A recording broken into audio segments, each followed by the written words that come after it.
আসসালামু আলাইকুম রহমতুল্লাহি ওবরকাতুহু। সম্মানিত দর্শক, ২০২৬ সনের আগস্ট মাসের ১৬ তারিখ সন্ধেবেলায় এই প্রতিবেদনটি বা কন্টেন্টটি তৈরি করছি। শিরোনাম হলো প্রধানমন্ত্রী তারেক রহমান সাহেব ভারতে কেন যাবেন কিংবা কেন যাবেন না। যখন আমি শিরোনামটি ঠিক করি তখন মোটামুটি শতভাগ নিশ্চিত ছিল যে তিনি ভারতে যাচ্ছেন এবং আগস্ট মাসের ২২ তারিখ থেকে ২৬ তারিখের মধ্যে যে কোনো একটা সময় ২ দিনের জন্য তিনি দিল্লি সফর করবেন, দ্বিপাক্ষিক সফর। এটা ব্রিক্সের কোনো সম্মেলন নয়। সেই দ্বিপাক্ষিক সফরে যাওয়ার জন্য ভারতের যে বিখ্যাত একটি হোটেল তাজ প্যালেস, সেই তাজ প্যালেসে প্রেসিডেন্সিয়াল স্যুট বাংলাদেশের যে দূতাবাস, সেই দূতাবাসের পক্ষ থেকে বুকিং করা হয়েছে। এই মর্মে ইন্টারনেটে নানা রকম খবর ছড়িয়ে পড়েছিল। সবাই যখন মোটামুটি নিশ্চিত যে না ঠিক আছে এবার ভারত যাবেন, তখন আমতে আমতে করে সরকারের যে বিরোধী দল, সরকারের বিরোধী দল, দেশের বিরোধী দল, সেটা এখনো তারা প্রমাণ করতে পারেননি। যেটিকে অনেকে আমি এবং মামুদের দল হিসেবে বর্ণনা করেন, তারা নানাভাবে প্যাও পু বলার চেষ্টা করছিলেন যে এটা করতে হবে, ওটা করতে হবে, আদারওয়াইজ তারেক রহমান সাহেবকে যেতে দেওয়া হবে না। কিন্তু আপনারা জানেন যে সিদ্ধান্ত গ্রহণে তারেক রহমান সাহেবের এখন যে কর্তৃত্ব, এটি শেখ হাসিনার চেয়ে অনেক অনেক বেশি। শেখ হাসিনার দলে বহু মানুষ ছিলেন, তার আশেপাশে, তার পরিবারে, যারা তার সঙ্গে রাগারাগি করতেন, ঝগড়াঝাঁটি করতেন। এমনকি তার যারা কর্মী ছিলেন, সেই কর্মীরাও তার সামনে গিয়ে অনেক বিষয়ে বিতর্ক করতেন। আমি যে সকল কথা, আমি তো তখন বয়সে একেবারে নবীন একজন সংসদ সদস্য, যে সকল কথা আমি সরাসরি শেখ হাসিনাকে বলেছি এবং তার সংসদ সদস্য হওয়ার সত্ত্বেও আমি যে সকল কর্মকাণ্ড করেছি, তার ১০০ ভাগের ১ ভাগ কর্ম যদি এই সময়টাতে কোনো বিএনপির এমপি বা মন্ত্রী করেন, তার ৩২টা দাঁত উইদিন ৩২ সেকেন্ডের মধ্যে ফেলে দেওয়া হবে। কেন আমি বলি, ধরুন আমি সংসদ সদস্য, আমি লিখলাম এই কাদের মোল্লা সেই কাদের মোল্লা নয়। সরকার যখন বিচার করছে যুদ্ধাপরাধীদের, তখন বললাম যে এই কাদের মোল্লা সেই কাদের মোল্লা নয়, এখানে কোর্টে যাকে বিচার করা হচ্ছে কসাই কাদের রূপে, সে আসলে আব্দুল কাদের মোল্লা, ফরিদপুর বাড়ি।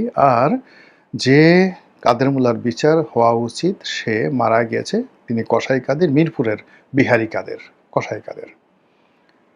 আচ্ছা, এখন আপনি এই যে বর্তমান আইসিটিতে মামলা চলে, এইরকম একটা হট মামলার সম্পর্কে কোনো এমপি কথা একটু বলুক তো দেখি, কত বড় সাহস। আমি অর্থমন্ত্রী, স্বরাষ্ট্রমন্ত্রী, সেই সাহারা খাতুন, মহিউদ্দিন খান আলমগীর, তাদেরকে নিয়ে টেলিভিশনে নির্মম নিষ্ঠুর সমালোচনা করেছি। স্বয়ং প্রধানমন্ত্রীকে বলেছি, রেকর্ড, পার্লামেন্টারি কমিটির বৈঠকে রেকর্ড, এবং সেগুলো আবার যুগান্তর পত্রিকা থেকে শুরু করে সমস্ত পত্রিকায় ৬ কলাম ব্যানার হেডলাইন।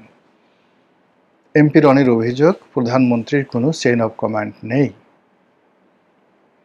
আপনি এরকম একটা কথা এখন কোন একজন এমপি বলুক, তারপর সেটা আসুক যে তারেক রহমান সাহেবের কোনো চেইন অফ কমান্ড নেই।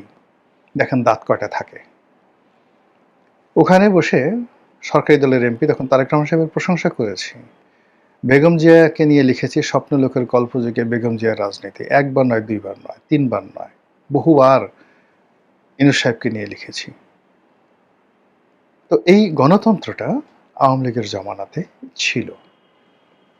আওয়ামী লীগের জমানাতে ছিল ফলে কি হতো, আমরা শেখ হাসিনাকে যতটা স্বৈরাচারী মনে করি, ইভেন একদম শেষ দিন পর্যন্ত তার যারা ছাত্রলীগের নেতা ছিলেন, তাদের সঙ্গে তার তর্ক হতো, বিতর্ক হতো। তিনি অনেকে বলতেন বের হও আমার সামনে থেকে, আবার একটু পরে টেলিফোন করে বলতেন যে আসো আসো। এই ঘটনাগুলো একটা আন্তরিকতা ছিল রাজনীতিতে। কিন্তু এখন তারেক রহমান সাহেবের যে অবস্থা, তার যে ক্ষমতা, তার যে কর্তৃত্ব, সেখানে তার সামনে সালাউদ্দিন সাহেব বলেন, মির্জা ফখরুল সাহেব বলেন, কিংবা তার নুরুল হক নুরু বলেন, রাশেদ বলেন, মানে তাকে গিয়ে অপোজ করবে একটা কথা, তার সমালোচনা করবে বা তিনি যেটা পছন্দ করেন না সেই কথা বলবে বা তার সামনে গিয়ে বঙ্গবন্ধু উচ্চারণ করবে বা শেখ হাসিনার একটা ভালো জিনিস আছে এটা উচ্চারণ করবে বা তারেক রহমান সাহেব যে জিনিসগুলো পছন্দ করে না সেরকম একটা শব্দ উচ্চারণ করবে, এইরকম মহাবীর ওনার কাছে নেই।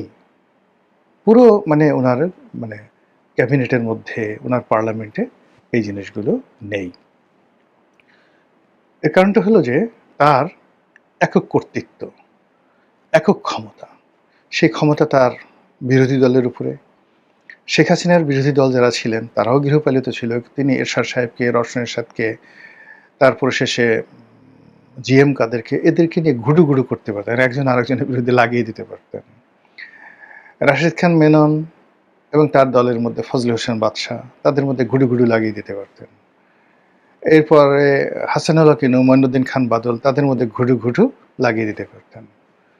এখন তারেক রহমান সাহেবের সেটা বলতে হয় না, তিনি যেটা চাইবেন সেটাই সংসদের বিরোধী দল এবং রাজপথের বিরোধী দল হুবহু সেম জিনিসটা করবে। এবং এই যে বাইরে যে সমালোচনাগুলো শুনছি, গালাগালিগুলো শুনছি, এগুলো যে মেকি, এগুলো যে সাজানো, এটা বোঝার জন্য খুব বেশি পাণ্ডিত্য দরকার নেই। তো সেই দিক থেকে জনাব তারেক রহমান সাহেবের ভারত সফরে যাওয়া, এটা 100% তার ডিজায়ার, তার একক ডিজায়ার। তিনি কারো পরামর্শ নিতে পারেন যদি তার ইচ্ছা হয়, কিন্তু তার যদি ইচ্ছা না হয়, ডিজায়ার না হয় এবং তিনি যদি ওপেন আপ করে না দেন, সেখানে তাকে পরামর্শ দেওয়ার মতো ক্ষমতা তার সরকারের বাইরের কারোরই নেই। নো ওয়ান, ভিতরও নেই, বাইরেরও নেই। তো সেই দিক থেকে তিনি ভারত যাচ্ছেন, ভারত যাবেন, এটা একান্তই তার ব্যক্তিগত বিষয়। যাবেন না তাও তার ব্যক্তিগত বিষয়। গেলে কি হবে সফলতা, এটার সফর তাকেই করতে হবে বা আমাদেরকে করতে হবে। না গেলে কি হবে, অ্যাজ ইট ইজ, মানে কমপ্লেক্স ব্যাপার। এইরকম একটি অবস্থা যখন সরকারের ভিতরে বাইরে সরকার প্রধানকে নিয়ে এরকম যখন একটা অবস্থা চলছে, ঠিক সেই সময়টিতে আমরা জানলাম যে তিনি ভারত সফরে যাচ্ছেন। প্রথমত সবাই দুনিয়া উল্টে গেলে যাবে না ইত্যাদি ঘটনা, তিনি যাচ্ছেন অল অন এ সাডেন। আমরা তো অবাক হয়ে গেলাম, কি ব্যাপার, তিনি যাচ্ছেন। একেবারে দিল্লিতে হোটেল বুক করা হয়ে গেছে, 2 দিনের সফরে যাচ্ছেন, তাও আবার এই আগস্ট মাসের 22 থেকে 26 তারিখের মধ্যে। এটা কেন, কি কারণে?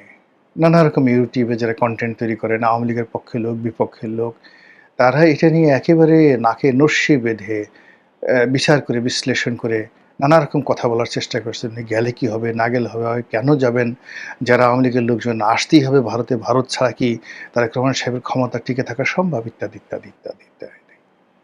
এই যখন চলছে, তখন আজকের দিনের খবর হলো এই বিকেল পর্যন্ত। আবার এটা যে কালকে থাকবে আই এম নট শিওর, আগামীকাল এটা পরিবর্তন হতে পারে। এই কারণে এটা হলো প্রধানমন্ত্রীর ডিজায়ার।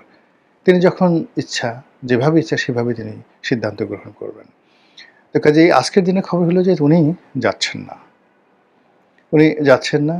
উনি 2টো শর্ত দিয়েছেন বলে পত্রপত্রিকায় এসছে। শর্ত নম্বর 1, শেখ হাসিনাকে ফেরত দিতে হবে। শর্ত নম্বর 2, উসমান হাদির হত্যাকারীকে ফেরত দিতে হবে। এটা যেভাবে আলোচনা হচ্ছে, তদ্রূপ ডিপ্লোম্যাটিক ল্যাঙ্গুয়েজে পররাষ্ট্র মন্ত্রণালয়ের থেকে বলা হচ্ছে যে জনাব তারেক রহমান সাহেব প্রধানমন্ত্রী, তিনি যে ভারত যাবেন, এটা যাওয়ার জন্য যে একটা অনুকূল পরিবেশ দরকার, সেই পরিবেশটা এখনো তৈরি হয়নি বা সৃষ্টি হয়নি। ব্যাস, এই পর্যন্তই। তো এরই মধ্যে আবার তারেক রহমান সাহেবের যারা বিরোধী পক্ষ বা যারা চান তারেক রহমান সাহেব ভারতে যান, ভারতে যাওয়ার পর ভারত তাকে শিকল দিয়ে আটকে ফেলুক। শিকল মানে কি, মায়ার বন্ধন, ভালোবাসার বন্ধন, গলায় মালা পরে আটকে ফেলুন। তারপর তার হাতে শেখ হাসিনাকে তুলে দিবেন। তারপর তাকে অনুরোধ করবেন যে আপনি আওয়ামী লীগের সেই নিষেধাজ্ঞা উঠে পড়ুন। আর আওয়ামী লীগের লোকজন শামীম ওসমানের নেতৃত্বে, জাহাঙ্গীর কবির সাহেব নানক এর নেতৃত্বে, বাহাউদ্দিন নাজমী সাহেবের নেতৃত্বে প্লেন ভরে লন্ডন, আমেরিকা থেকে হাজার লোক বাংলাদেশের এয়ারপোর্টে আসবে। কোটি মানুষ তাদেরকে অভ্যর্থনা জানাবে। আর বিএনপির লোক আর জামাতের লোক ঘরে শুয়ে লেমন চুষ খাবে। এই যে এটা স্বপ্নবিলাসী কল্পনা, এই কল্পনা যারা করেন তাদের বক্তব্য হলো তাকে ভারত যেতেই হবে। ভারতে না গেলে তিনি টাকা পাবেন কোথায়? ডিজেল পাবেন কোথায়? গ্যাস পাবেন কোথায়?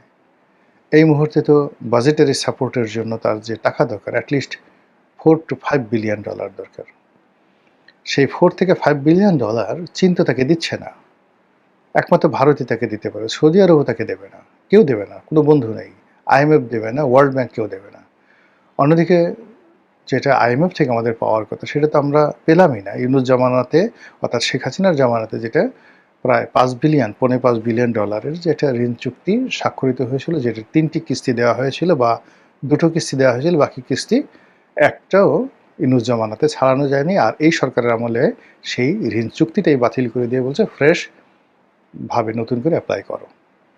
আর সেই নতুন অ্যাপ্লাই করা হয়েছে কিনা আমরা জানি না। তবে যে একটা রিপোর্ট দেখলাম সেটা হলো ওয়ার্ল্ড মানে IMF মানে ঋণের ভারে জর্জরিত 10টি দেশের তালিকা করেছে, তার মধ্যে বাংলাদেশও আছে। কখন যে আরও মন্দ রিপোর্ট এই ব্যাপারে চলে আসে আমরা বলতে পারি না। তো এইরকম যখন অবস্থা চলছে তখন সরকার পরিচালনা করার জন্য তার টাকা দরকার। আর ওই যে আওয়ামী লীগের যারা লোকজন, ভারতপন্থী যারা লোকজন, তারা বলছে যে এই সময় ভারত ছাড়া আসলে তাকে কেউ সাহায্য করতে পারবেন এবং ভারত তাকে যে শর্ত দেবে, যে চুক্তি দেবে সেটা অনুধাবন করে মেনে নিয়েই তাকে যেতে হবে। অন্যদিকে যারা ভারত বিরোধী শক্তি আছে বাংলাদেশে, তাদের বক্তব্য হলো আমরা না খেয়ে মরবো, দরকার হলে উটের চামড়া খাবো, জুতোর চামড়া আমরা সেদ্ধ করে খাবো। আমাদের আল্লাহ রসুলও তো একবার এরকম ৬-৭ বছর পরিবার পরিজন নিয়ে এরকম অবরোধের মধ্যে পড়েছিলেন। তারা সেই উটের চামড়া খেয়েছেন, তারপর জুতোর চামড়া সেদ্ধ করে তারপর তারা ঘূর্ণিবৃত্তি নিবারণ করেছেন। তো পেটে পাথর বেঁধেছেন। তো সেরকম যদি হয় আমরাও সেই কাজ করবো। আমরা ভারতের কাছে কোনো অবস্থাতেই আমাদের আত্মমর্যাদা বিসর্জন দেব না। আমাদের ঈমান আছে, ইয়াকিন আছে, আমল আছে। আমরা ফু দিলে অনেক কিছু হয়ে যায়। এরকম যারা একটা ইলিউশন, হ্যালুসিনেশন এর মধ্যে যারা আছেন তাদের কথা আলাদা। এখন আমরা বাস্তবে আসি। বাস্তবে হলো যে প্রতিবেশী ভারত আমাদের বৃহত্তম প্রতিবেশী। আমাদের ট্রেড অ্যান্ড কমার্সের একটা বিরাট অংশ তাদের সাথে হয় এবং আমাদের অনেকগুলো সফট পাওয়ার, সেই সফট পাওয়ারে ভারতের অংশগ্রহণ আছে। নেতিবাচক বলেন, ইতিবাচক বলেন। আমাদের সেনাবাহিনীর মধ্যে, পুলিশের মধ্যে, সিভিল সার্ভিসের মধ্যে, বিচার বিভাগের মধ্যে, তারপরে সিভিল সোসাইটি যেটিকে আমরা সুশীল সমাজ বলি, সেখানে পত্রপত্রিকায় সাংবাদিক থেকে শুরু করে একেবারে ভিক্ষুকদের মধ্যে ভারতের এজেন্ট আছে বলে অনেকে অভিযোগ করেন। তো কাজে এ সকল সফট পাওয়ার দিয়ে তার সঙ্গে সঙ্গে আবার প্রায় ৪,২০০ কিলোমিটারের বা ৪,৩০০ কিলোমিটারের বিশাল সীমান্ত ওদের সাথে আমাদের আছে এবং বাংলাদেশে একটি বৃহত্তম রাজনৈতিক দল, যে রাজনৈতিক দলে এই মুহূর্তে অ্যাটলিস্ট 40% তাদের সমর্থন রয়েছে এককভাবে, মানে আওয়ামী লীগের। আর যদি কম্বাইন্ডলি ধরি যে আওয়ামী লীগ করে না কিন্তু বিএনপিকে এখন পছন্দ করছে না, জামাত করে না কিন্তু আওয়ামী লীগও করে না কিন্তু বিএনপিকে, এরকম সাধারণ যারা সরকার বিরোধী লোকজন রয়েছে প্লাস আওয়ামী লীগের, এই সংখ্যা হয়ে যাবে অলমোস্ট 70%। অর্থাৎ বিএনপির 35% ভোটার আছে। সেই 35% ভোটারের মধ্যে হাইয়েস্ট 10-15% ভোটার এখন বিএনপির প্রতি স্যাটিসফাইড, বাকি লোকগুলো হাপিত্তাস করছে। জামাতের ধরেন ভোট আছে 10-11%, কেউ বলে 7%। জামাতের একটা বিরাট অংশ কিন্তু হ্যাপি না এখন, জামাতের ব্যাপারও হ্যাপি না, বিএনপির ব্যাপারও হ্যাপি না, তারা বিকল্প খুঁজছে। তো কাজেই একেবারে শেখ হাসিনাকে চায়, আওয়ামী লীগের ফেরত চায়, এদের সংখ্যা 40%, আর সরকার বিরোধী যে শক্তি রয়েছে তাদের সংখ্যা আরও 30%। সব মিলিয়ে 70% লোক সরকার বিরোধী।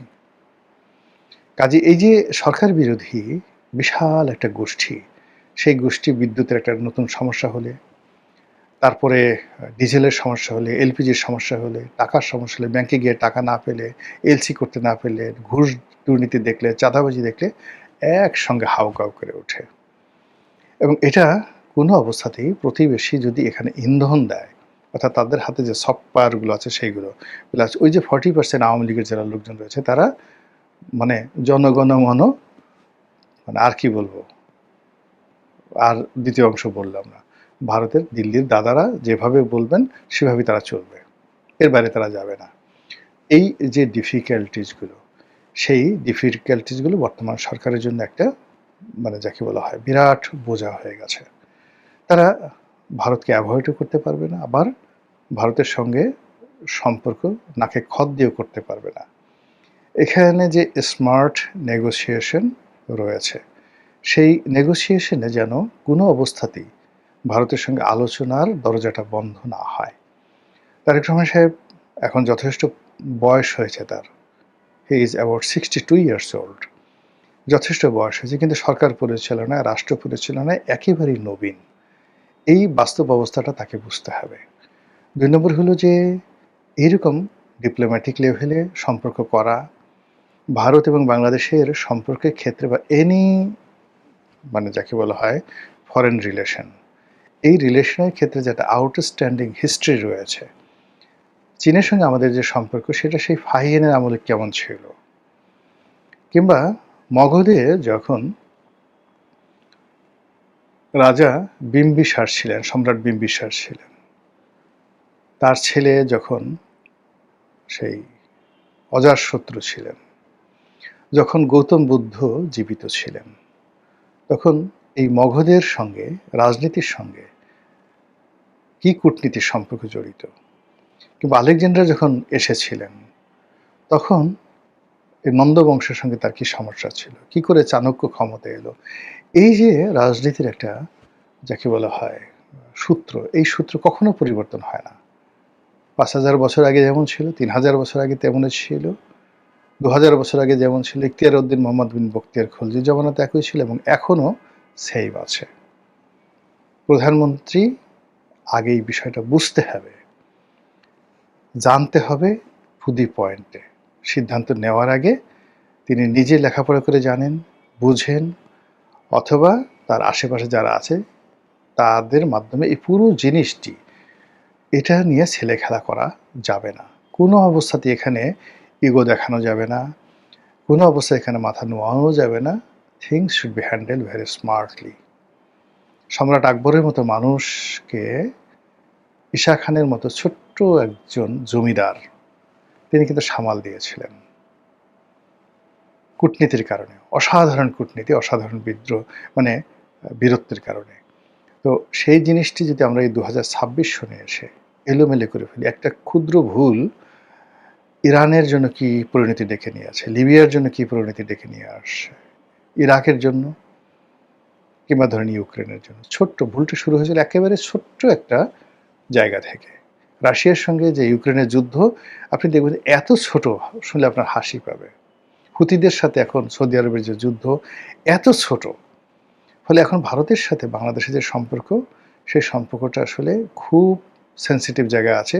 এখানে এমন কিছু ঘটেনি যে কারণে আলোচনার দ্বার বন্ধ হয়ে যাবে। আর এভাবে শর্ত দিয়ে কখনো বন্ধুত্ব হয় না। বন্ধুত্ব করার জন্য উদারতা লাগে, বন্ধুত্ব করার জন্য কৌশল লাগে, বন্ধুত্ব করার জন্য উপহার লাগে, ভাইস ভার্সা লাগে। আপনাকে আমি দেব, বিনিময়ে আপনিও আমাকে দেবেন।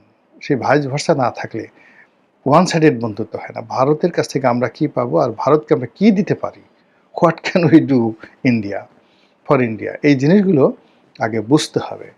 ভিখারির কোনো শর্ত থাকে না, পরাজিতের কোনো প্রার্থনা থাকে না, শুধু আত্মসমর্পণ, শুধু আত্মসমর্পণ। আর সমপর্যায়ে ছাড়া বন্ধুত্ব হয় না, ইকুয়াল ছাড়া বন্ধুত্ব হয় না। মাস্টারের সাথে মানে মাস্টার মানে প্রভুর সাথে দাসের কখনো বন্ধুত্ব হয় না। একমাত্র আল্লাহর সাথে, আল্লাহই বলছেন যে আমি তোমার মালিক, তুমি আমার দাস, আসো লেটস হ্যাভ এ ফ্রেন্ডশিপ। একমাত্র আল্লাহ ছাড়া এই সুযোগ আর তার বান্দাদেরকে কেউ দেয় নাই। সবাই একটু ১৯-২০ হইলেও আপনাকে অবদমিত করার চেষ্টা করবে। কাজেই ভারতের সঙ্গে আপনি যে কোনো কিছু করবেন, করার আগে আপনি চিন্তা করেন ১০ বার যে আমার কি আছে, কি দেওয়ার আছে, কি পাওয়ার আছে, এবং সে অনুযায়ী আপনার ডিপ্লোম্যাটিক চ্যানেল ঠিক করতে হবে। মহান আল্লাহ আমাদের সবাইকে হেদায়েত দান করেন এবং হেফাজত করুন। আসসালামু আলাইকুম রহমতুল্লাহি ওয়া বারাকাতুহু।